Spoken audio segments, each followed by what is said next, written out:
What is up, guys? It's Nitro here. We're back with another Football Impact video. And in this one we're going to be talking about La Liga and Serie A start their season this week. And the Bundesliga doesn't start till next weekend. The German Cup was going on this weekend. But La Liga and Serie A season starts. They're back. But Premier League and Liga fixtures as well. Don't forget to subscribe and click on that notification bell to know more videos on the channel. But I'm going to kick it off with Manchester United versus Brighton. And before I get into Manchester United's horrific display, amazing win for Brighton. They were phenomenal. The defensively organised. Chris Hughton has done a remarkable job. We got them promoted last season. He kept them in the Premier League. I think they finished 15th.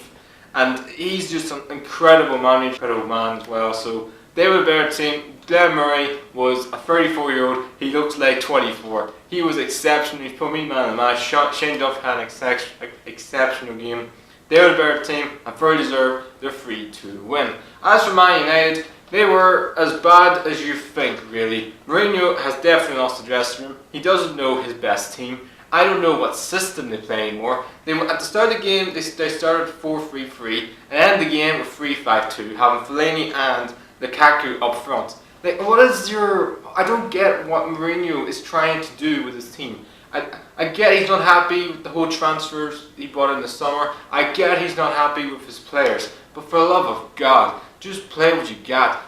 I'll tell you what, from right now, the whole fiasco of Paul Pogba, forget that. Forget if you don't like half the players you got, and this idea you're going to play Lukaku all the time. This is why I play Lukaku, blah blah blah, etc. etc. Just get on with it. You look at Tottenham. Pochettino has brought no one in this summer, and yet you see him whining and complaining about his players. Deal we got. Harry Kane played in the third place playoff, top goal scorer, and he scored this weekend against Fulham. And then you see Lukaku, he scored. Get on with it. Dude, I'm fed up with this, man. He does my head in, honestly. And to be honest, they were out. I never thought I'd say this. Jose Mourinho was out tacticked twice because Brighton have beaten them twice now in only a handful of months by Chris Hughton. That's why Chris Hughton out tacticked Mourinho. I never thought I'd see the day of that. But Paul Pogba came out after the game and said Man United lacked character and lacked ambition. Well, you're pretty honest, mate. This sums up the disbelief that's going on in Man United at this moment in time. Mourinho, I think is on borrowed time. I really do think so. I just think the cracks are now starting to go as one. And we all know the third season. We all seen it at Real Madrid. We all seen that Mourinho had a goal with Casillas, Cristiano Ronaldo, and Sergio Ramos. You know, he put the toys out of the pram, you could say. At Chelsea, he subbed Matic. He told Juan Mata, he's not good enough, mate. And today, and then in the game against Brighton, we're seeing it again. And for me, I don't know where Man United are going. No, forget about them challenge for the Premier League title. They might struggle to get top 4 this season, the way it's going.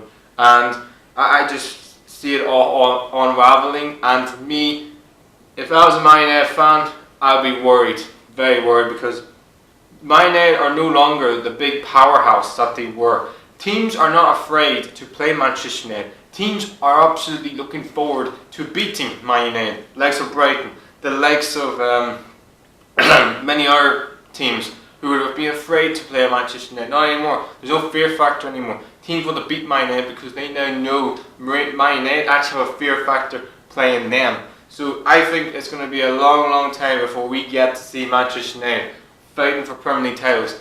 They are so far away from it, it is ridiculous. This term, the centre-back parent, Eric Lindelof, do not know how to defend. Eric Baron, one of the worst games I've ever seen for the centre defender.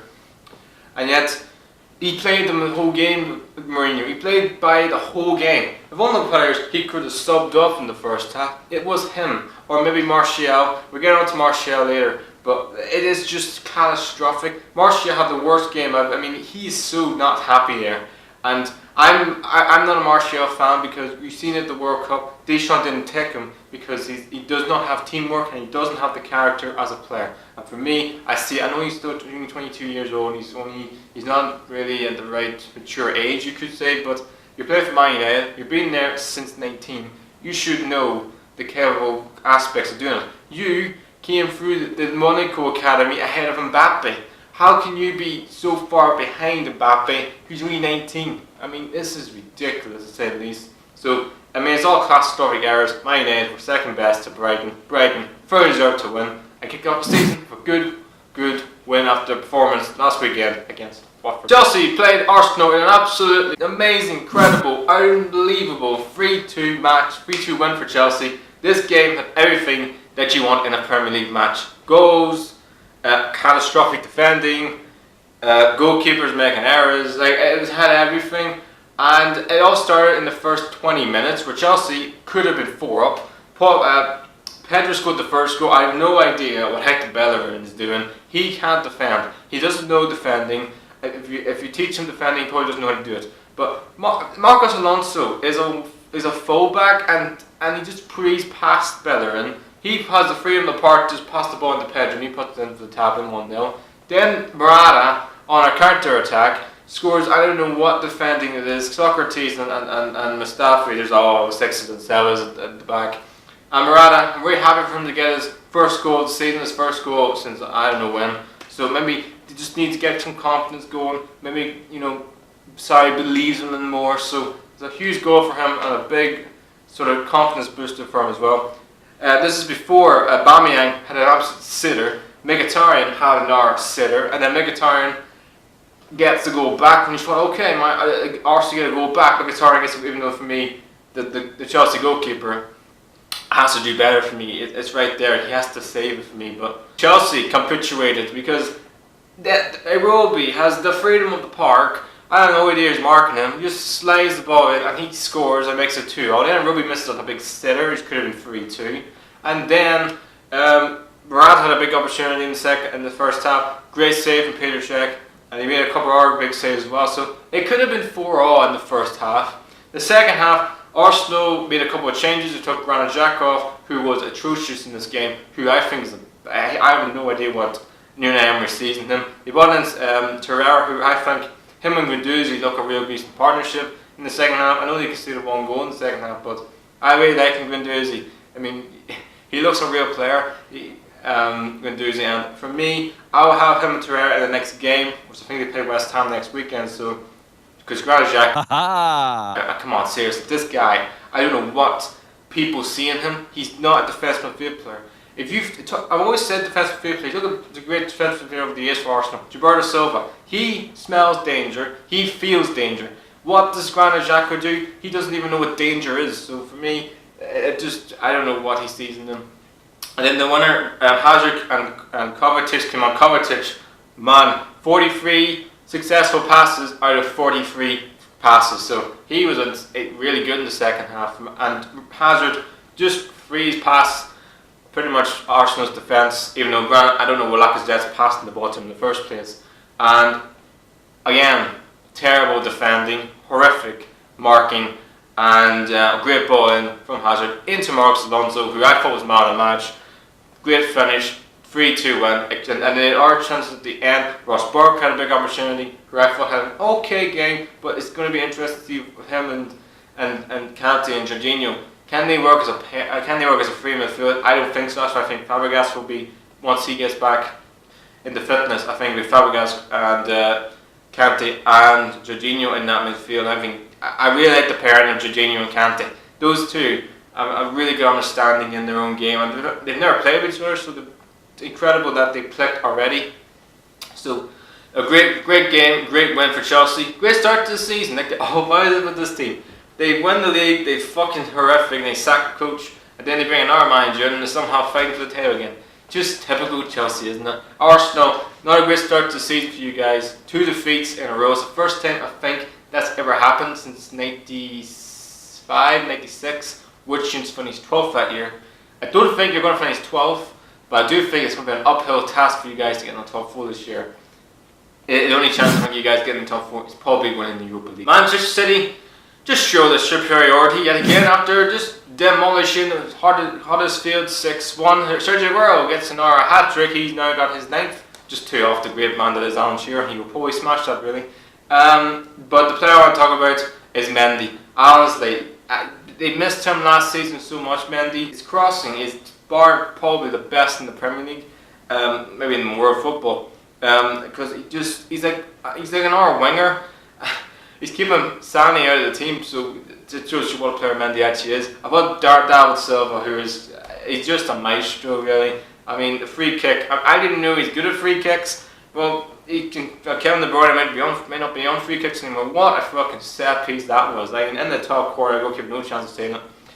And they scored own goal as well, Huddersfield. So I know Huddersfield got to go back, but it just appeared with cracks. Huddersfield, it's going to be a long season for you guys. I think Huddersfield this time last year, I think at 6 points. I think in the first 3 games they had 7 points from the first 3. That game against Cardiff next weekend for me is now become the biggest game in maybe Huddersfield's season.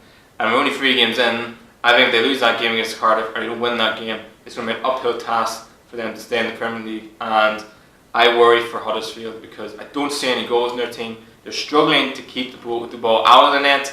Because they conceded 3 last weekend to Chelsea, and they conceded 6 today. So now they conceded 9 goals in 2 games. That's not good.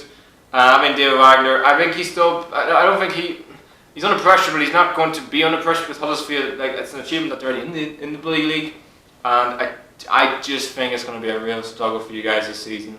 Man City, top of the league, things just keep getting better for them, doesn't it? Now we're on to the Italian League in Serie A, and Ronaldo made his debut for Juventus in a 3-2 cracking win against Chievo. Chievo, I thought they were really good in this game. I think they're really unlucky to get a draw. But Khedira scored the first goal, typical goal you could say. Chievo got to go back. That was a really good header, by the way. Chievo took the lead in this game thanks to Giaccherini's penalty. I don't know what the fullback's doing. Like, stay on your feet. If you stay on your feet, it's not a foul. And then Juventus got back into the game with a great ball in from Alex, I think from one of the Juventus players, in the attacking net, and then, yeah, 2 apiece. I know, and then we had a VAR moment, which everybody thought that Ronaldo scored, but actually it hit off his hand, and the goalkeeper is unconscious, and his career could be sort of over, which is sad really to see.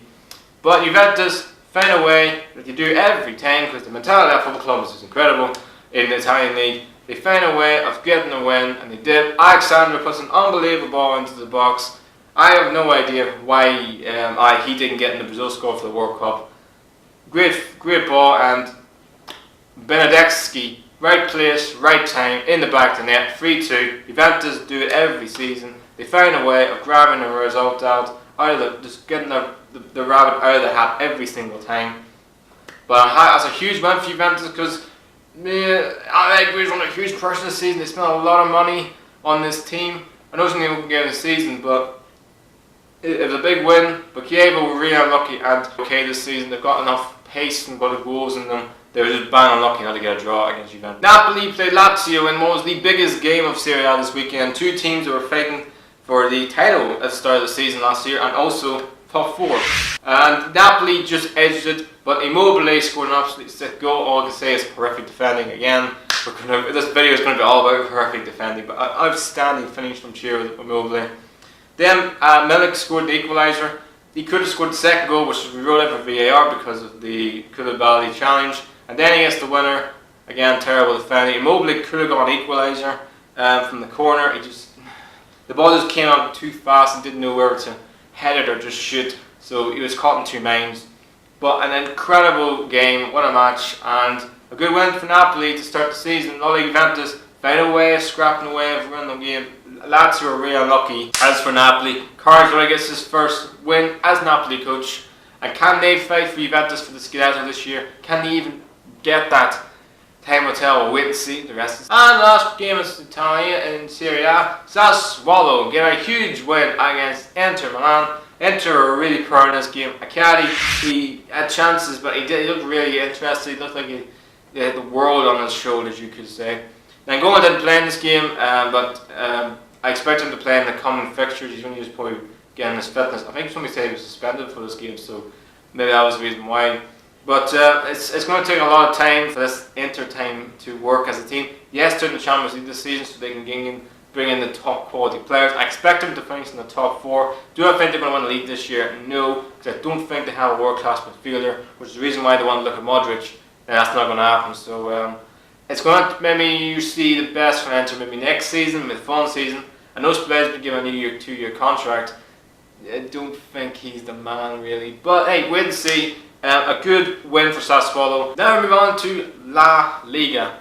And Barcelona win. Messi hits another landmark, his 6,000th goal in La Liga. I never thought I'd say they hit over 6,000 goals in La Liga. They wiped the floor. Alves continue to score an absolute hurler of a goal as well. So a comfortable win for Barcelona. Dembele could have had a goal. He had a decent game, but it's going to be interesting. Will Malcolm be the guy for them this season? Because Dembele may be service to requirements.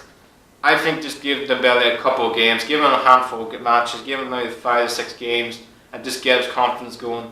But a good win for Barcelona to kick off the season. Real Madrid also win this weekend with a 2-0 win against Getafe. Carvajal and Bale with the goals. Comfortable win, you could say. Getafe had a great season last season. I think they finished in the top 8, top 9, something like that. For new promoted clubs, they had, I think, maybe top 10 for them. Maybe a good season for them. As for Real Madrid, they were horrifically whitewashed in the Super Cup against Atletico Madrid. I don't think they're going to win the league this year. It's going to be even doubly difficult to win the Champions League when you just sold your best player, or the best player that ever played for Real Madrid, and the best player in the world at this moment in time, Cristiano Ronaldo. So they may have to share the goals around this season, and Gareth Bale has to have the season that he's going to have for Real Madrid. He now is the main man of this team, along with Benzema, along with Asensio. Those three have to step up now because Ronaldo's gone. And maybe Ronaldo going is going to maybe flourish Asensio and Bale.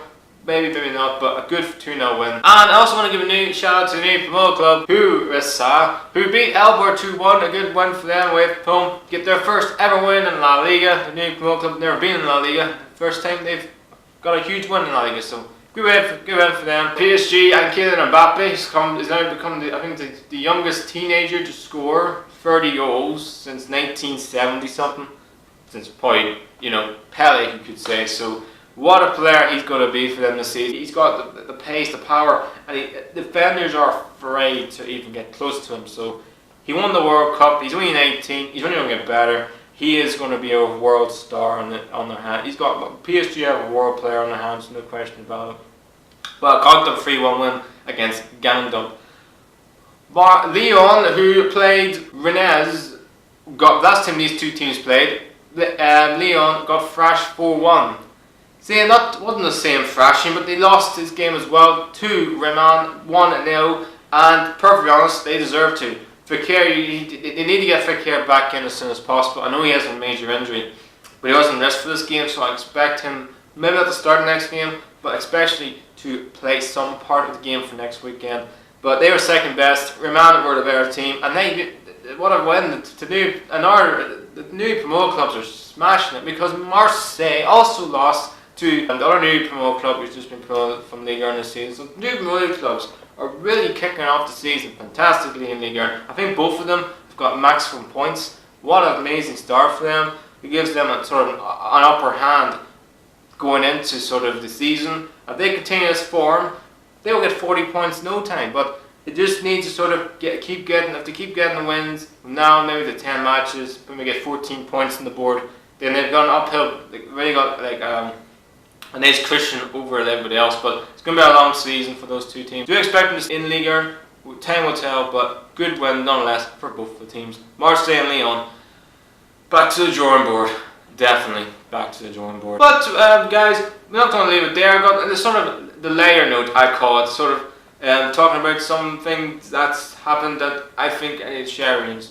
And starting off with, again this week, I think it was last Tuesday, in the Carabao Cup between Bristol Rovers and I forget the team they were playing against. And let's just say at half time, I'm not allowed to show this because it's YouTube guidelines and it is what it is. I can't show it, but let's just say at half time, some person in the staff may like watching Babe Station. They showed it, I don't know why. It's almost like someone just sat on the fucking remote control. Oh my god, I forgot that it's all over everybody else is watching it. It's absolutely amazing. I put a link to that in the description. You can watch that. So guys, now the football impact for this episode. I hope you guys enjoyed it. I hope you guys are all having a smashing day. Please like, subscribe, and outro.